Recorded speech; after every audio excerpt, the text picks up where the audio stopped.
Hello, my name is Hasan Sorrells, and this is the Leadership Lessons from the Great Books podcast. Shorts. There's no co-host on these shorts episodes.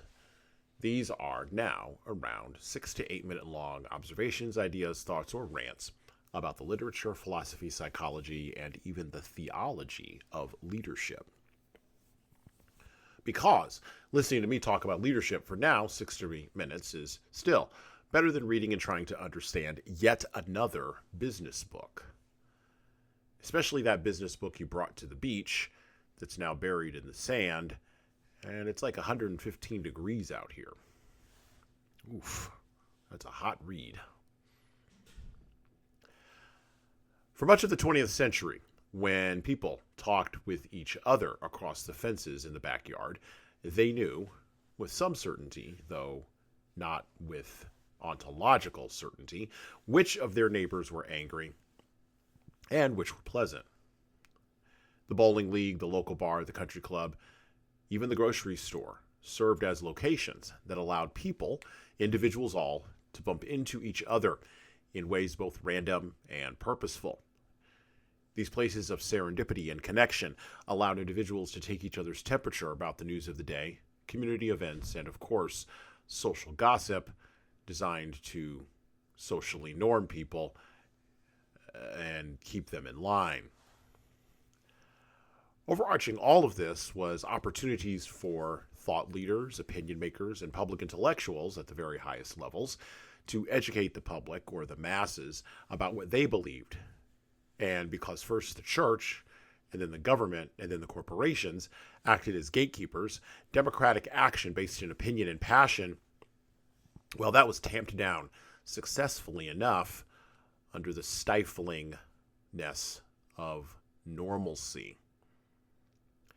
If you were an individual looking to step out from the shadow of conformity and comfort of the crowd, there were very few venues that existed in the past for you to walk out those minority viewpoints, and the gatekeepers of the majority existed primarily to ensure that the minority was rarely heard from. Fighting for a minority belief against a seemingly overwhelming power structure extending up and out and across, first from your own family and then to the community and even to the workplace itself, became sauce for the cooking of the goose of ideas and passions about all manner of things.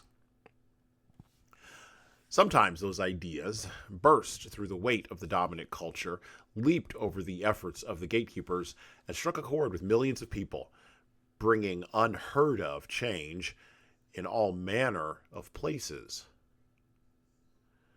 But now we're here. In the fourth great human revolution, the one being driven right now by a pervasive global communication channel known as the internet, the gatekeepers have little power to police minority voices and viewpoints. And of course, those voices and viewpoints can connect with each other and influence each other like never before. The downside of all that connecting is that now you know how angry your neighbor is. And you know because she tweeted out a passionate comment last week and it popped up in your feed. Or because she morally grandstanded against something you shared in your feed from some writer you've barely heard of, but you thought the writing was witty. Here's the thing that individuals forget, considering the technological show being put on by the internet right now, driven by the tender mercies of the erroneously named social media. Your neighbor was always angry and disgruntled about the way the world fundamentally worked. There were always minority viewpoints in the culture, looking for connection, engagement, and searching for meaning against a dominant culture that was perceived as arrogant, conformist, and incredibly overbearing. The bowling league, the local bar, the country club, and even the grocery store have now been replaced, first by chat rooms and now by the quote-unquote impermanent web, and will be replaced further by whatever comes next. My bet is on the multiverse and AI, but your mileage will vary.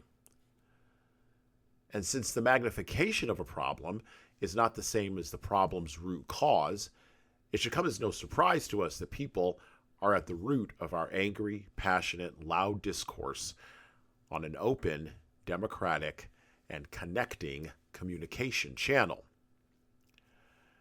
You want to turn down the temperature of the moral grandstanders and the angry people on the internet? Fix the people first, and the tool, then the tool, will magically change. And well, that's it for me. Thank you for listening and subscribing to the Leadership Lessons from the Great Books podcast.